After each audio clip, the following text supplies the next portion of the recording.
بسم الله الرحمن الرحيم تبارك الذي بيده الملك وهو على كل شيء قدير الذي خلق الموت والحياة ليبلوكم أيكم أحسن عملا وهو العزيز الغفور الذي خلق 7 سماوات طباقا ما ترى في خلق الرحمن من تفاوت فارجع Inilah yang kita sampaikan bukan kita Pak. Sekian, assalamualaikum warahmatullahi wabarakatuh.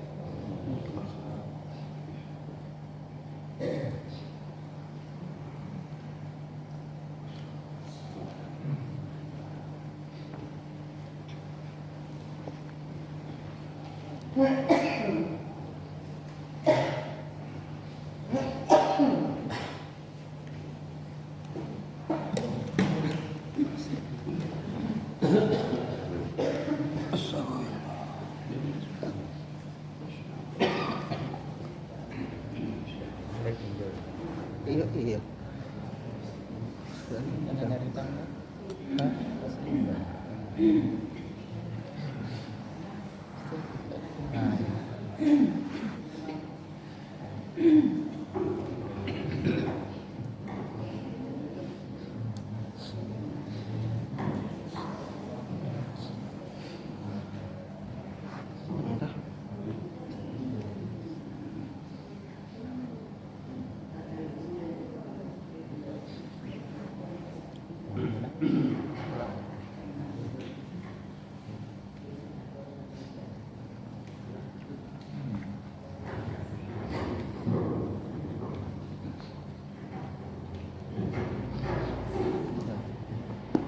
Ini kerjaan.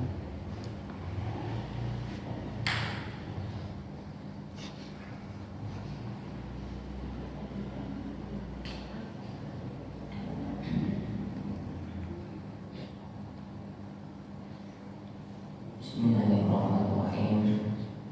Assalamualaikum warahmatullahi wabarakatuh.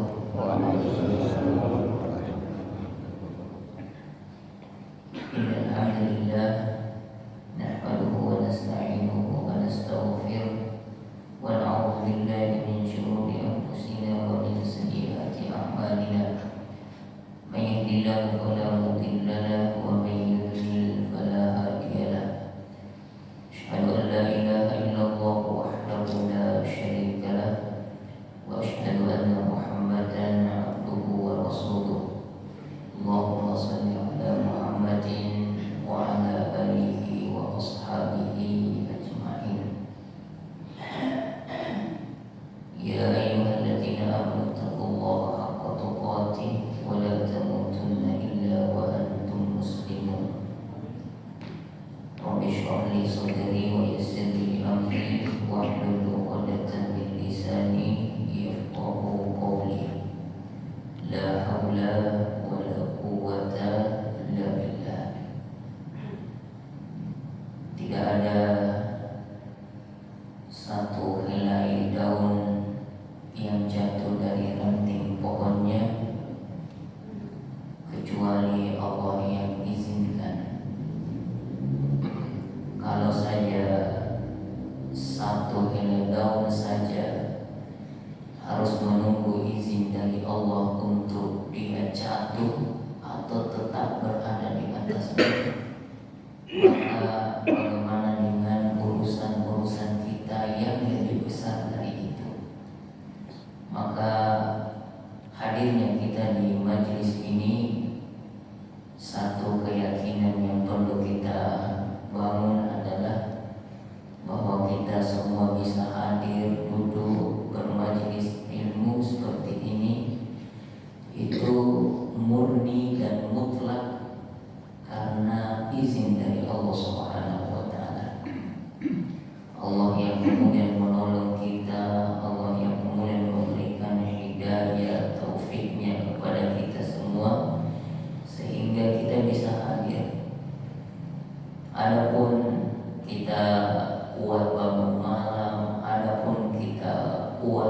bangun di waktu subuh, adapun karena kita sehat, adapun karena kita kuat jalan ke masjid, itu bukan penyebab utamanya.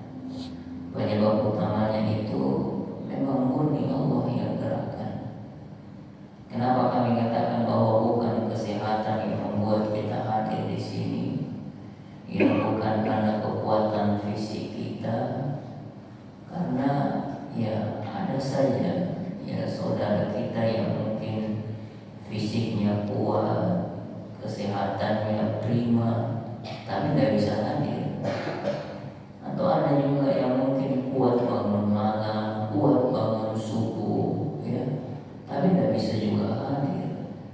Maka kembali lagi bahwa semuanya karena taufik, ya, hidayah, ya, dan izin dari Allah Subhanahu wa Ta'ala. Oleh karenanya di poin ini kami ingin nasihatkan pada diri kami dan pada kita semua, hendaknya kita selalu mensyukuri, ya, hendaknya kita selalu bersyukur tatkala kita dimudahkan di setiap kebaikan-kebaikan.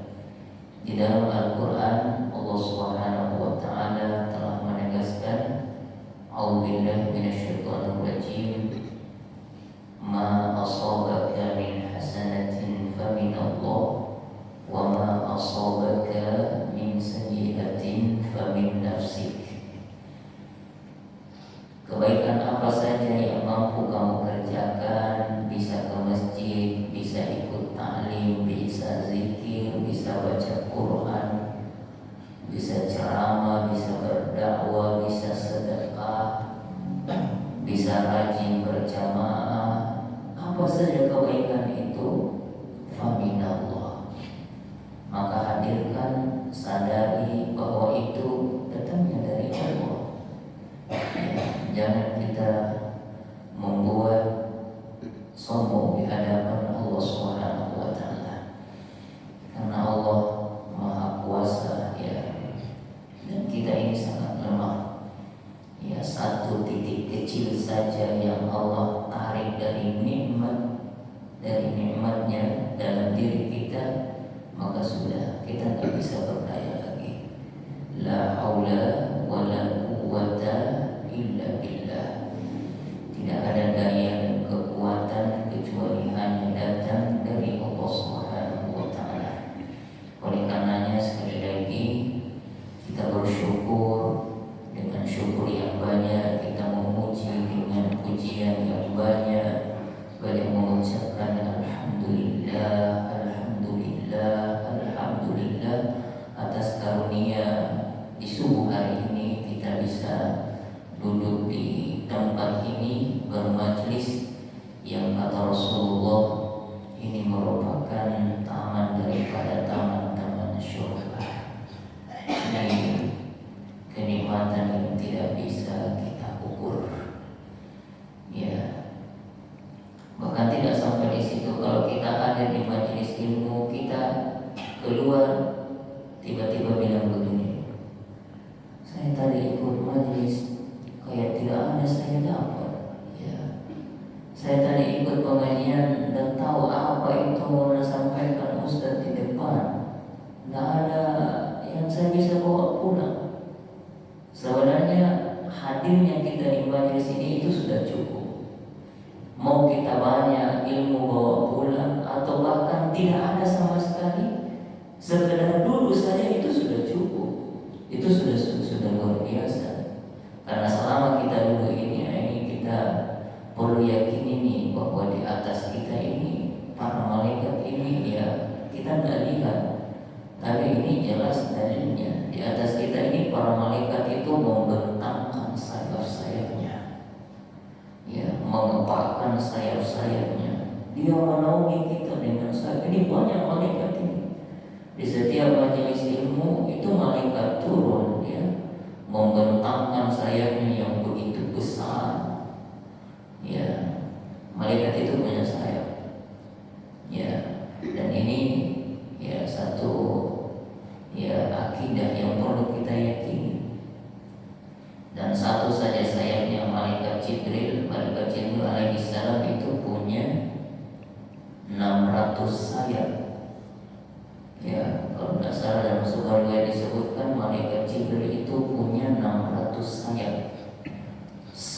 sayapnya itu sudah bisa menutupi langit dan bumi. Ya Allah, bagaimana besarnya ya? Satu sayapnya ini malaikat Jibril alaihi salam itu sudah bisa menutupi ini bumi ini yang begitu luas. Sementara sayapnya ada 600 sayap. Itu baru satu malaikat, baru satu sayap. Nah, di atas kita ini sayap malaikat ini ya itu dia kepakkan, ya dia hamparkan. Itu bentuk apa? Bentuk keridoannya, bentuk kegembiraannya terhadap kita semua ini yang ada di majelis ini. Ya, belum kita berbicara malaikat Mikail, malaikat yang lain, dan jumlah malaikat, wah itu lebih banyak daripada jumlah manusia. Ya, bahkan kalau di Ramadan kan kalau turun Lailatul Qadar, ya itu kan semua malaikat di langit itu kan turun.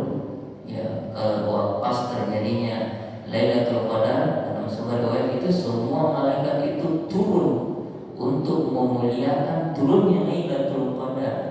Pertanyaannya, berapa malaikat yang turun ke bumi? Itu di riwayat yang sahih disebutkan itu lebih banyak daripada jumlah kerikil dan batu-batuan yang ada di seluruh bumi ini.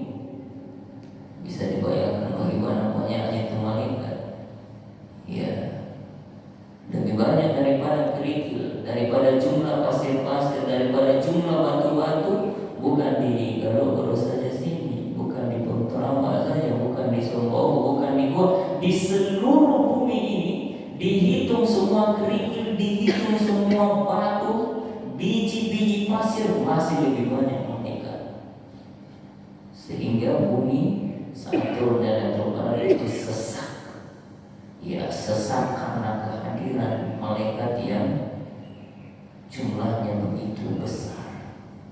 Masya Allah, kita bayangkan ini di atas kita bagaimana malaikat bergembira ria mengepakkan sayapnya dengan hadirnya kita di majelis ilmu.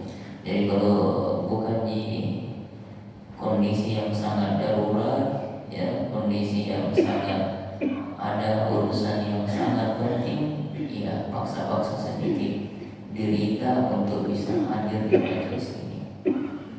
Dan tidak sampai di situ, semua penduduk langit. Siapa penduduk langit? Malaikat. Apa yang dilakukan? Tadi kan dia mengepakkan sayapnya. Yang kedua, dia mendoakan semua penduduk langit, semua malaikat, sampai kepada ikan-ikan yang ada di laut. Ya. Kalau ikan yang ada di Danau Mawar mungkin terbatas. Ya kalau kita mancing ke sana, ya mungkin berapa ekor jadi dapat. Itu terbatas ikannya di sana. Ya danaunya juga kecil. Ya tapi termasuk ikan yang ada di Danau Mawar. Ya, saya tidak tahu, yang biasa mancing tidak tahu kira-kira berapa jumlah ikan di sana. Ya, karena banyak orang kuliah suka ke sana mancing. Ya. Nah, itu berapa jumlah ikan itu di Danau, sampai ikan yang ada di laut, semua ikan yang ada di laut itu mendoakan. Apa doanya? Berdoa untuk yang duduk di majelis seperti ini itu diampuni dosanya oleh Allah. Allah, ini dahsyat ya. Kita butuh ampunan, kita butuh dimaafkan. Kita ini banyak dosa. Astagfirullah, banyak dosa ya. Kita tidak bisa hitung dosa-dosa kita di hadapan Allah. Dengan duduk bermajlis seperti ini, ya, selalu bersemangat. Karena ini merupakan peluang semua dosa-dosa kita rontok, semua dosa-dosa kita jatuh, ya, keluar bersih. Itu karena seluruh malaikat sampai semua ikan-ikan di laut sana, ya, itu mendoakan ampunan kepada orang-orang yang hadir di pengajian. sisa satu, ya sisa satu luruskan niat kita, kita ikhlaskan hati kita bahwa kita ikut pengajian yang memang ini merupakan sunnah dan perintah dari baginda Rasul, bukan ajakan dari pengurus masjid. Pengurus masjid itu wasilah saja, ya wasilah saja. Tidak bahwa kita ikut karena kita diajak, tapi harus kita semakin lama jangan hanya tetap pada posisi ajakan pengurus, jangan hanya terus berada pada posisi semangat karena ada saudara kita juga yang ada di masjid, ada tetangga kita yang ada di pengajian. Bukan itu, harus di-upgrade, diangkat itu niatnya kita, sehingga 1-2 kali ikut pengajian bisa saja karena terpaksa, tidak apa-apa, tidak apa-apa. Namanya kebaikan di awal itu memang harus dipaksa. Kalau kita ikut majelis karena terpaksa, ya tidak apa-apa. Namanya kebaikan. Tidak ada itu kebaikan yang langsung ikut, langsung full niatnya karena Allah 100%. Kalau menunggu itu tidak bakalan kita berbuat baik gitu. Ya, namanya kebaikan. Kalau ada bisikan-bisikan ria, bisikan ingin dipuji, jangan berhenti, lawan saja terus. Ya, maju saja terus sambil kemudian memohon hidayah, taufik kepada Allah agar kemudian dihadirkan dalam hati kita rasa ikhlas dalam mengikuti majelis ilmu, agar kemudian keutamaan tadi itu kita mendapatkan sayapnya malaikat itu dia kepakan, dia hamparkan sebagai bentuk ridhonya, doa-doanya kita dapatkan, doa dari seluruh ikan-ikan itu kita dapatkan. Makanya kalau kita keluar dari majelis ilmu itu jiwanya secara umum tenang. Karena kita kan baru-baru dimaafkan ini santai. Yang membuat itu jiwa tenang itu kalau dosa berguguran. Kalau banyak dosa di dalam diri, itu biasanya gersang kita punya jiwa. Nah, makanya salah satu jaminannya orang ikut bermajelis ilmu itu adalah ya as-sakinah. Allah akan turunkan ketenangan. Kenapa dia tenang? Karena selama bermajelis dosa-dosanya sudah diampuni. Kalau dosa sudah diampuni, selesai itu jiwa itu, batin kita itu plong.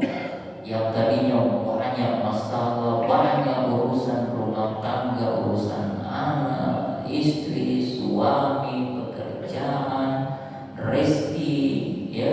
Dan tadinya itu semua besar. Tapi begitu kita ikut majelis dengan ikhlas karena Allah, maka yakinlah kita akan keluar dengan hati yang plong, hati yang tenang. Itu karena jaminan langsung dari baginda Rasulullah Sallallahu Alaihi Wasallam. Setelah kita bersyukur kepada Allah atas nikmat hadirnya kita di majelis ini, ya kita tentunya bersalawat kepada baginda Rasulullah Sallallahu Alaihi Wasallam. Ya kita mengidam-idamkan, membayang-bayangkan nanti kelak di akhirat, ya kita bisa bersanding bersama baginda Rasul di dalam syurga. Wah, ini kenikmatan yang tidak ada taranya. Masuk ke dalam syurga ada Rasulullah di dalam. Masya Allah, bagaimana itu kenikmatan yang bisa kita rasakan ya kalau bersama langsung dengan baginda Rasulullah Sallallahu Alaihi Wasallam. Orang pergi umrah, ya tadi disampaikan ya ketua pengurus kita lagi umrah bersama istri beliau, ya semoga Allah mudahkan seluruh perjalanan beliau, Allah sehatkan beliau sehingga kembali berkumpul dengan kita di sini dalam kondisi sehat walafiat.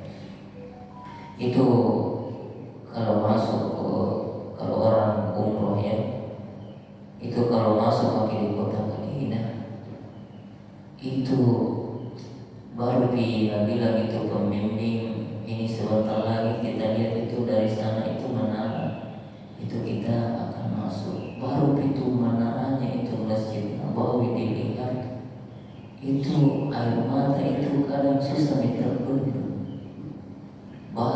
itu aura-auranya Medina, baru di masjidnya Medina, masjidnya Rasulullah Shallallahu Alaihi Wasallam itu sudah tidak terbendung itu air mata. Itu baru masjidnya, baru hawa-hawanya Medina, kotanya Rasulullah Shallallahu Alaihi Wasallam. Kira-kira bagaimana kalau berjumpa langsung dengan Rasul? Dan tidak ada yang mustahil. Jangan, kalau kebaikan itu jangan kerdil niatnya. Jangan kalau dibilang bertemu Rasulullah lantas ada dalam hati kita, saya Ustaz, biar tidak ketemu ke Rasul, yang penting masuk saja ke surga, itu sudah luar biasa saja. Kalau kebaikan itu harus full, ya harus full. Saya Ustaz, saya surga sembarang misalnya Ustaz, yang penting masuk ke surga. Jangan. Kebaikan itu harus full, harus yang paling di atas, harus yang paling top. Rasul ajarkan pada sahabat, wahai sahabatku, kalau engkau minta surga, minta surga Firdaus. Jangan minta surga biar surga paling bawah, yang penting saya masuk surga. Tidak begitu. Ya, kita harus minta surga Firdaus, yang surga yang paling tinggi. Ya, yang di atasnya surga Firdaus. Ya, itu ada arsy-nya Allah Subhanahu wa Ta'ala. Ya, ada singgasananya. Ya, ada kursinya Allah Subhanahu wa Ta'ala. Ya, kita minta surga Firdaus, minta berjumpa dengan baginda Rasulullah Sallallahu Alaihi Wasallam, minta bisa melihat langsung wajahnya. Wajahnya siapa? Wajahnya Allah Subhanahu wa Ta'ala.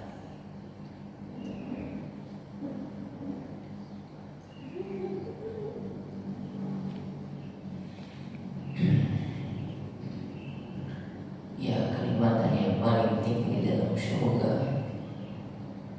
itu adalah bisa memandang langsung besarnya Allah.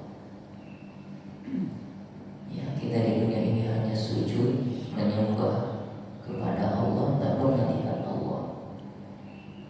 Dan kita dilarang memikirkan zatnya Allah. Tafakkaru fi khalqillah wa la tafakkaru fi zatillah. Kalau berbicara tentang Allah, cukup kita pikirkan saja ciptaannya, jangan pikirkan zatnya. Itu dilarang. Dilarang memikirkan zatnya. Nabi Musa alaihi salam mau melihat zatnya Allah, bilang ke malaikat, berdoa ya coba saya ingin melihat ini bagaimana bentuknya zatnya Allah yang sesungguhnya. Kata malaikat, apa tujuannya kamu melihat zatnya Allah? Ya, supaya saya semakin yakin untuk ibadah kepadanya. Ya, kalau begitu kata malaikat, ya coba pandang itu gunung sana. Ya, dilihatnya itu ada satu titik cahaya, itu langsung meletus, meledak, pingsan Nabi Musa, tidak bisa. Tapi di akhirat, kalau masuk kita ke dalam surga dan semoga Allah tempatkan kita semua di dalamnya, itu ketika seluruh penduduk surga menikmati keindahan, kenikmatan surga, ya, apa yang kita inginkan ada. Baru di dalam hati mau makan apel, ada mie apel di depan, ya di sana tak ada mie kerja keras, makan sepuasnya, makan saja, tidak ada lagi istilah BAB di sana, tidak ada. Semua makanan yang kita makan itu berubah keluar lewat keringat, dan bau keringatnya itu adalah seperti ya harumnya bau kasturi, paling harum sekali. Ya, ketika semua penduduk surga itu sudah menikmati, ada suara. Apa suaranya? Dia mengatakan,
Baik jemaah sekalian,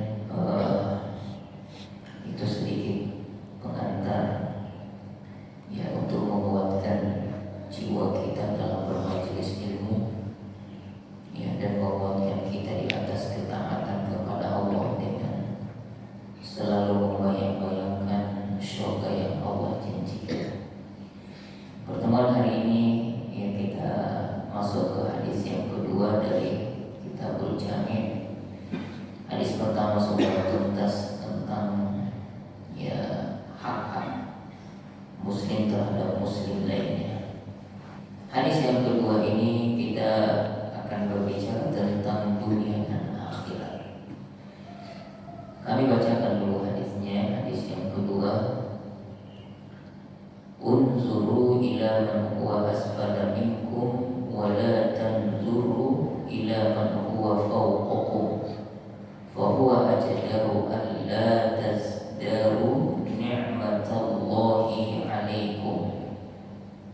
Lihatlah orang yang di bawah kalian, yang di bawah, dan jangan lihat yang di atas. Hal ini akan lebih mendorong kalian untuk tidak meremehkan nikmat Allah yang ada pada kalian. Ada beberapa faedah ya, ini hadis ini yang akan kita bahas pada subuh hari ini. Insyaallah ini hadisnya singkat ya, kita tidak terlalu panjang di sini ya. Poin-poin penting yang ingin kita ambil dari hadis ini ya, kita ingin melihat seperti apa kita memandang dunia dan akhirat ya. Jadi ada dua poinnya yang Allah ingin didikkan, yang Rasulullah ingin sampaikan kepada kita. Poin tentang syukur, dan poin tentang kehidupan dunia dan akhirat ya. Kita dalam hadis ini dituntut untuk tidak meremehkan nikmat Allah. Jalannya supaya kita tidak meremehkan nikmat Allah. Ini kan nikmat Allah ini banyak ya. Ya tadi sudah kami sampaikan, hadir bermajelis ini nikmat Allah. Banyak sekali nikmat Allah. Supaya kita tidak menyepelekan itu, menganggap enteng, meremehkan apa-apa yang Allah karuniakan, maka jalannya itu adalah kita memandang seseorang itu dalam timbangan dunia itu lihatnya ke bawah, jangan lihat ke atas.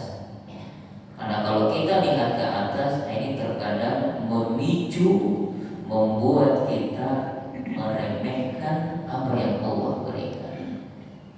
Kita naik motor, berhenti di lampu merah, kita nengok ke kanan, lihat seseorang bawa mobil ya, dalam hati kita enaknya ya naik mobil, Masya Allah. Ini kalau ini dibesar-besarkan yang seperti ini, gaya pandang seperti ini, nah ini nikmat motor ini tenggelam, sementara ini merupakan karunia yang besar juga dari Allah. Yang perlu kita lihat adalah ya, ketika melihat orang naik mobil, kita naik motor, yang kita lihat adalah yang naik sepeda. Itu cara pandangnya terhadap dunia. Nah, saya ini lebih bersyukur kepada Allah ketimbang ada saudara saya hanya naik sepeda. Begitu seterusnya ke bawah, naik sepeda juga jangan lihat yang naik motor. Ya, tidak dinikmati itu sepeda kalau dia naik motor. Lihat yang tidak punya sepeda. Ya, yang tidak punya sepeda, yang hanya jalan kaki, ya juga demikian. Ya, jangan lihat yang naik sepeda, yang naik motor, naik mobil. Lihat orang yang tidak bisa jalan. Kita ini meskipun hanya bermodalkan jalan saja ke sana kemari, ini luar biasa. Banyak di luar sana yang tidak bisa jalan. Ya,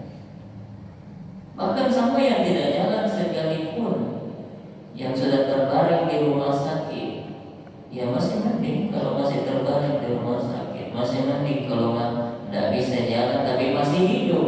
Ada yang sudah dipanggil oleh Allah.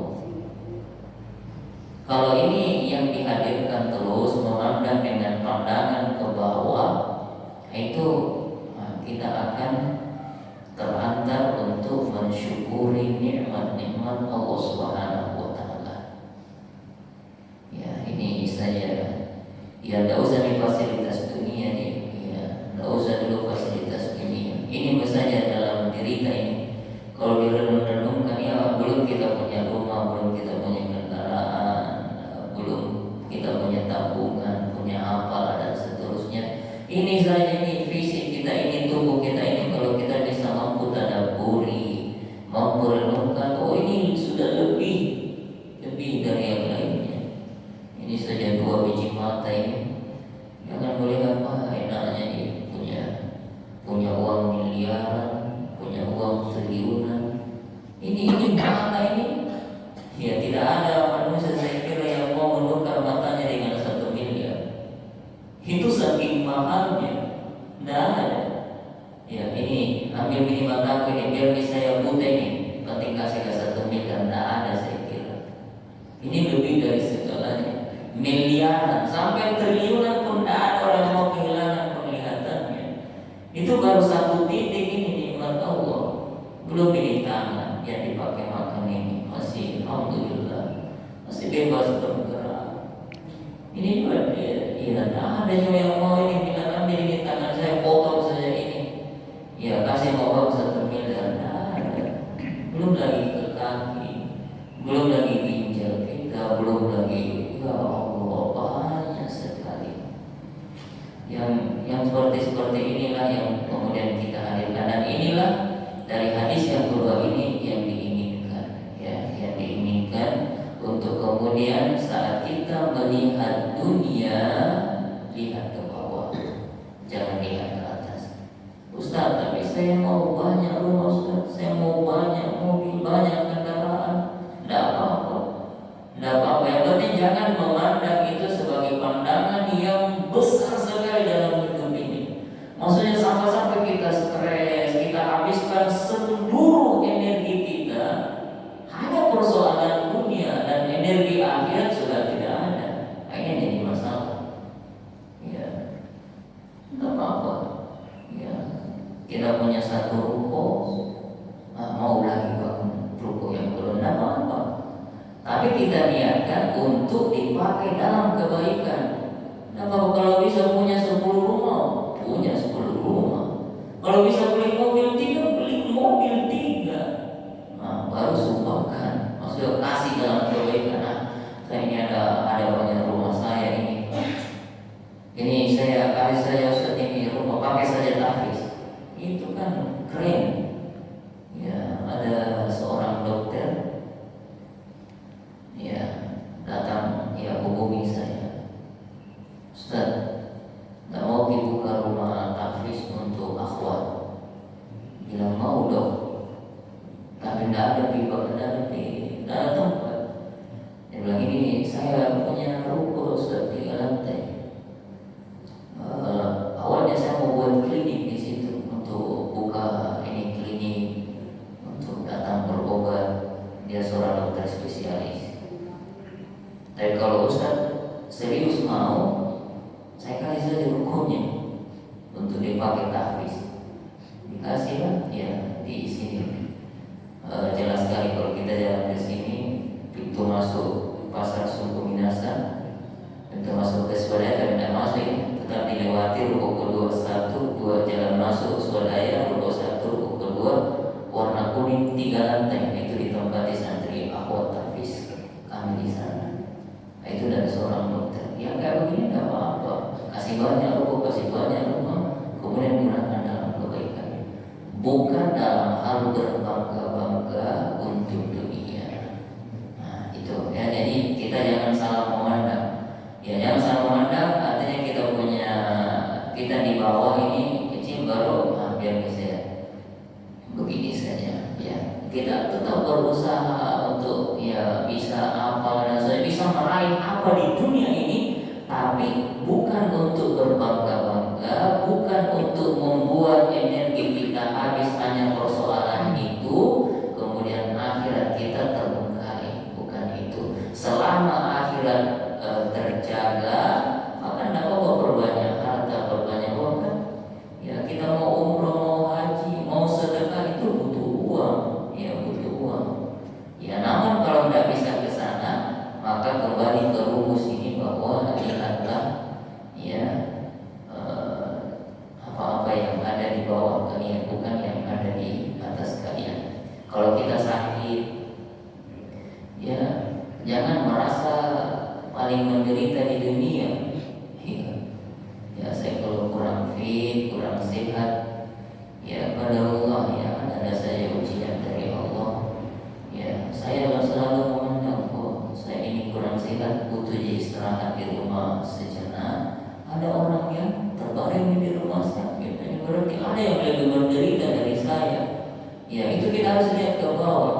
Ya, jangan kalau kita sakit, kita terpuruk, kita ada ujian, kita ada musibah, lantas kemudian kita merasa ya seperti kita ini yang paling menderita di bumi ini.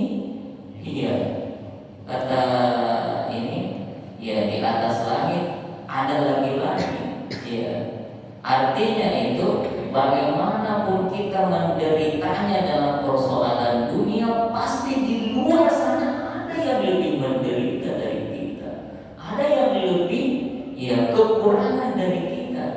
Nah, itu yang harus dihadirkan. Ya.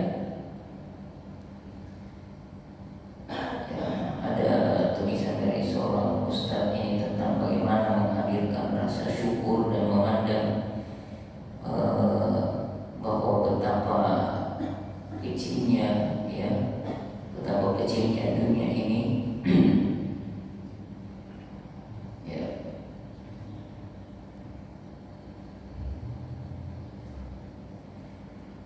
Ya, yang secara seperti itu cara pandangnya. Ini kalau ini yang kita hadirkan sekali lagi, inilah jalan untuk bisa kita tidak memandang enteng ya apa-apa yang Allah berikan, namun ini yang kemudian yang bisa menghadirkan rasa syukur kita kepada Allah Subhanahu wa taala. Lihatlah Nabi kita ya, Nabiullah baginda Rasulullah sallallahu alaihi wasallam. Ya, Rasul itu sudah diampuni seluruh dosa-dosanya, sudah dijamin masuk ke dalam surga. Ya, namun kemudian dia masih memaksa diri.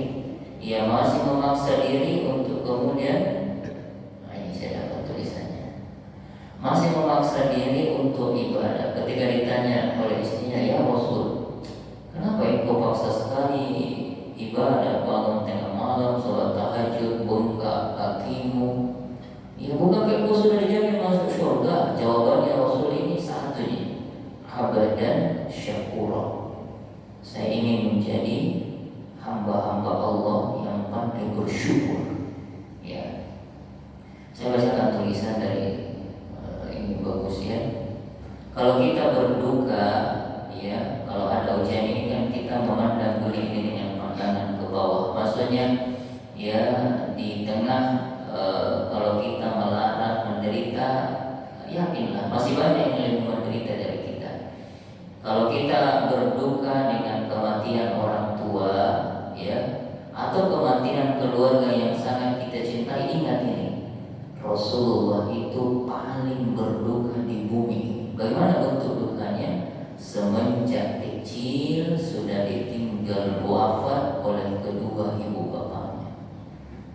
Jadi kalau masih sakit orang tua, sedih, ya sedih, tapi jangan melihat diri kita, wah, kenapa ya Allah uji beratnya di ujianku, wah kayak Tuhan saya ini paling berat. Nah, ingat ini, Rasulullah itu masih kecil, itu sudah ditinggal mati ibu bapaknya. Ada yang lebih berduka dari Rasulullah. Rasulullah itu kalau ada keluarga yang paling kita cintai juga, ya Rasulullah itu pernah ditinggal wafat ke 6 putra putrinya, ya, dan ditinggal wafat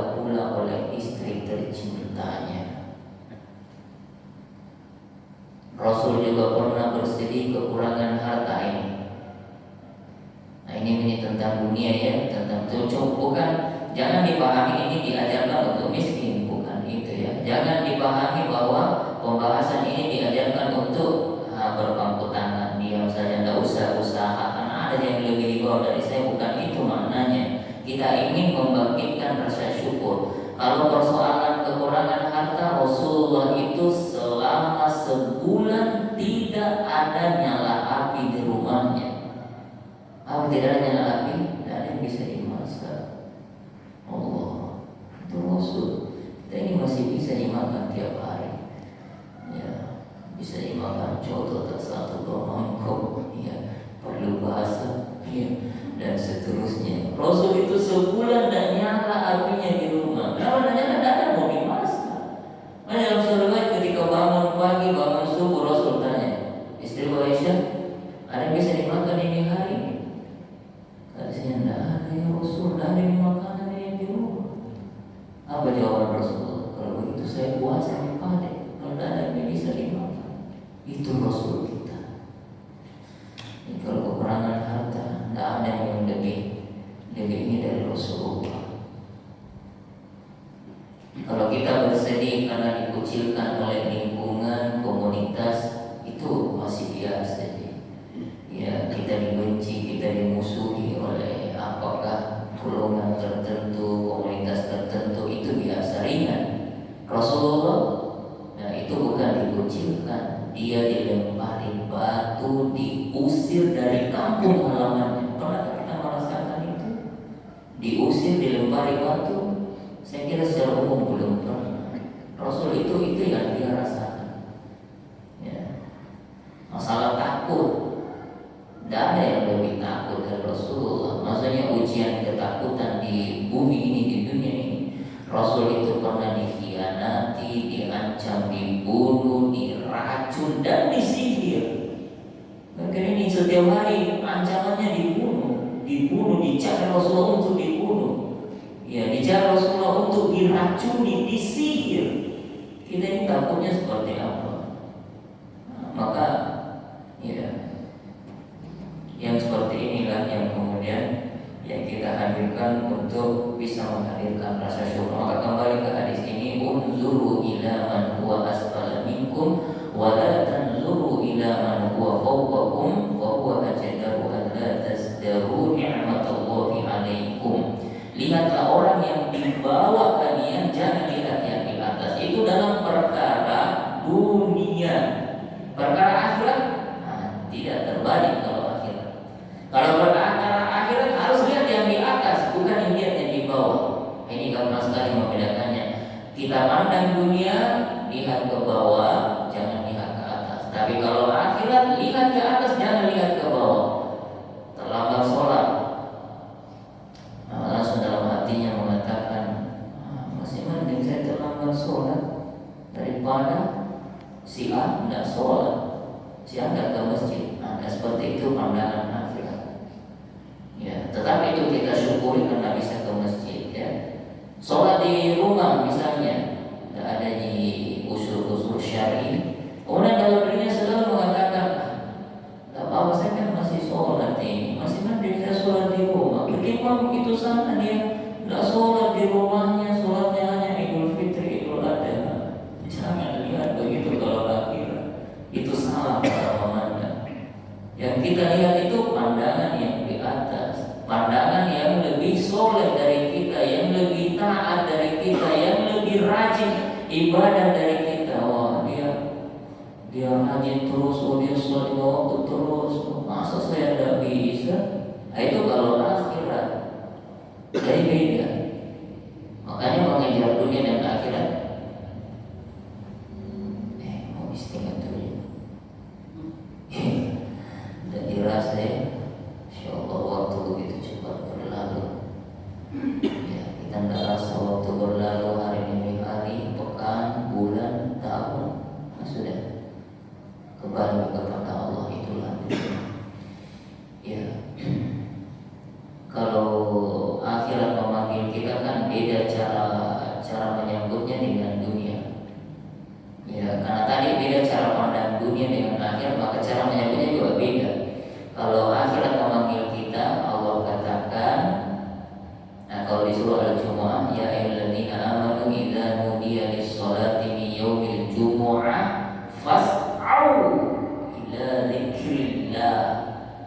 Kalau ada di panggilan-panggilan akhirat, panggilan sholat, seruan azan di masjid, panggilan untuk bermajlis ilmu, menghadiri ta'lim, pengajian, fas'au. Nah, itu konsepnya kalau akhirat.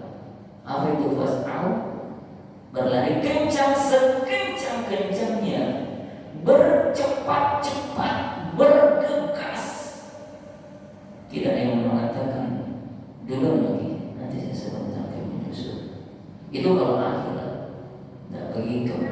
Akhirat harus bercepat, lari kencang. Ya, itu kalau akhirat. Kenapa perlu lari kencang, Ustaz? Biasa-biasa di kapal, Ustaz. Masalahnya ini di akhirat ini tidak ada di batas akhirnya. Kalau kita tidak bisa meraih keselamatan akhirat, selesai hidup kita.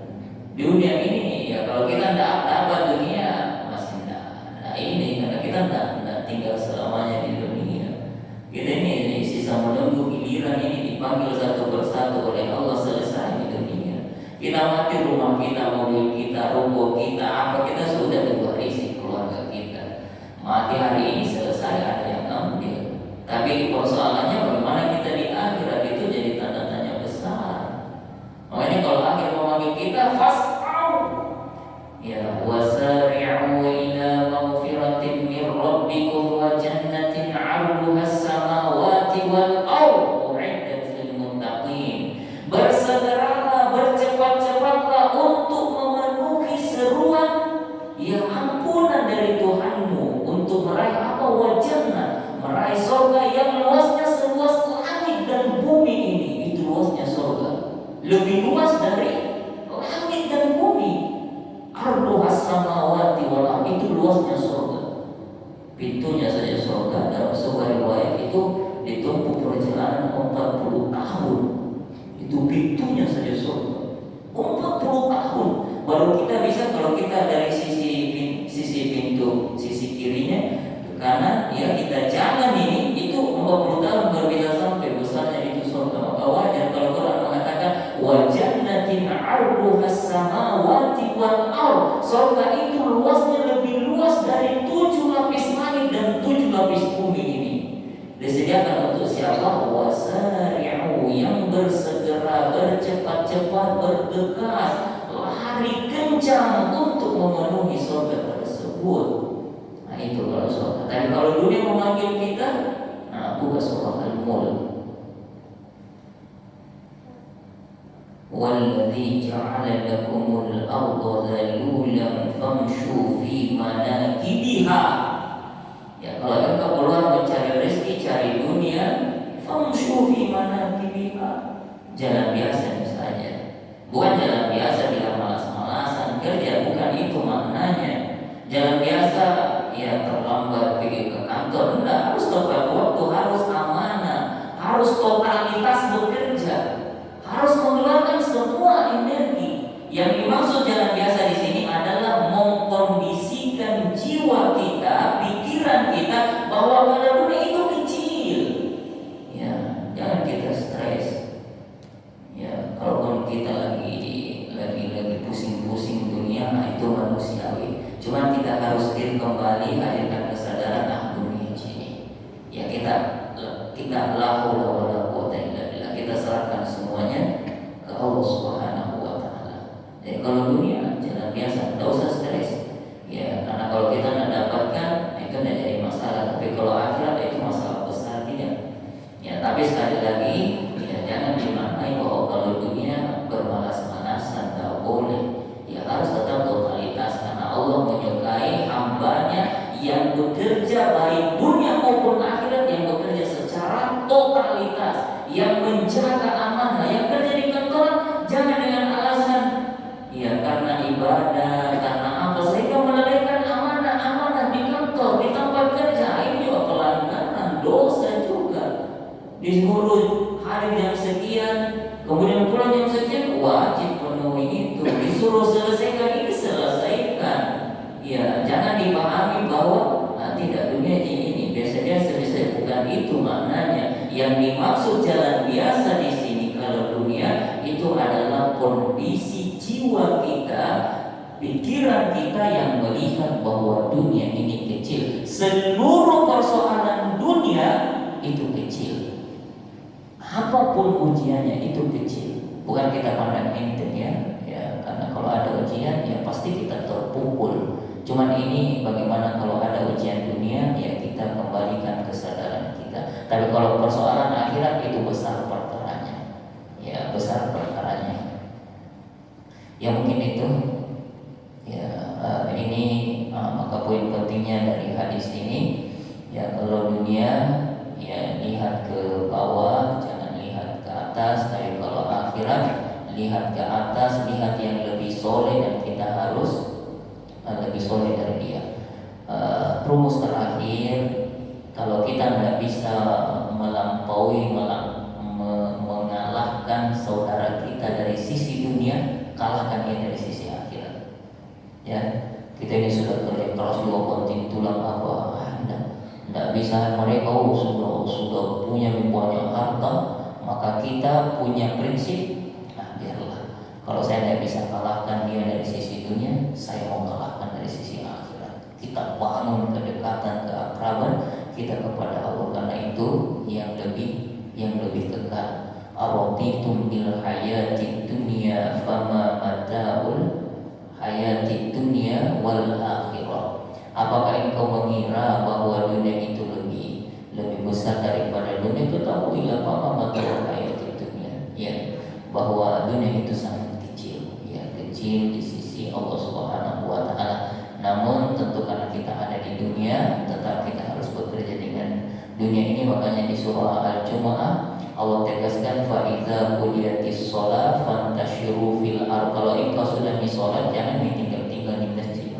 Tanda kutip ya, bukan tidak disuruh tinggal di masjid. Maknanya itu kalau sudah sholat ya pergi makin kerja. Maksudnya sudah makin jalankan amanah yang Allah berikan. Fantashiru fil ardh, bertebaran di bumi, kerja, cari harta, cari rezeki. Ya, amanah dan tanggung jawab keluarga harus kerja. Ini ayatnya, fa idza qudiyatis shalah fantashiru fil ardh. Kalau engkau sudah sholat di masjid, fantashiru fil ardh, keluar dan bertebaran di bumi. Wabtaghu min fadlillah, untuk masing-masing kerja, cari kehidupan, cari nafkah untuk keluarga, istri dan anak. Tapi dalam mencari rezeki, wadhkurullaha katsiran la'allakum tuflihun, kata Quran. Sambil engkau cari rezeki, jangan biarkan Allah lepas dalam dirimu. Maksudnya itu, jangan biarkan karena kesibukan dunia kita lupakan kewajiban kepada Allah. Makanya sambil cari dunia, wazkurullaha katsiran, banyak berzikir, banyak ingat Allah, la'allakum tuflihun. Maka pasti ujungnya adalah kemenangan, menang di akhirat, menang di dunia dan menang di akhirat. Maka konsepnya adalah tetap cari dunia, semangat cari dunia, tetapi tetap ikutkan Allah dalam mencari dunia, banyak berzikir, banyak ingat. Insya Allah Allah yang akan tundukkan dunia dan Allah akan menangkan kita kelak di akhirat. Semoga Allah Subhanahu wa taala menuntun kita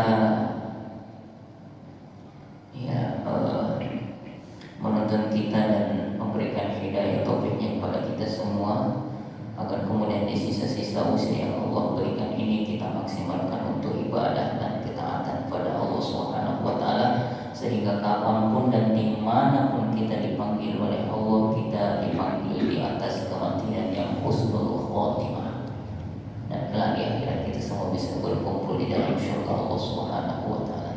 Kita cukupkan. Subhanallah wa bihamdihi, asyhadu an la ilaha illa anta, astaghfiruka wa atubu ilaik. Assalamualaikum warahmatullahi wabarakatuh. Assalamualaikum.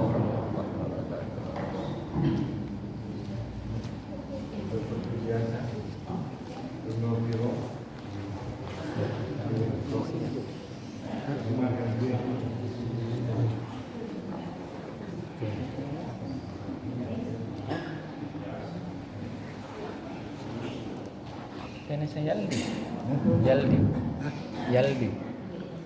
Kenapa ini Rian? Olah apa bisa?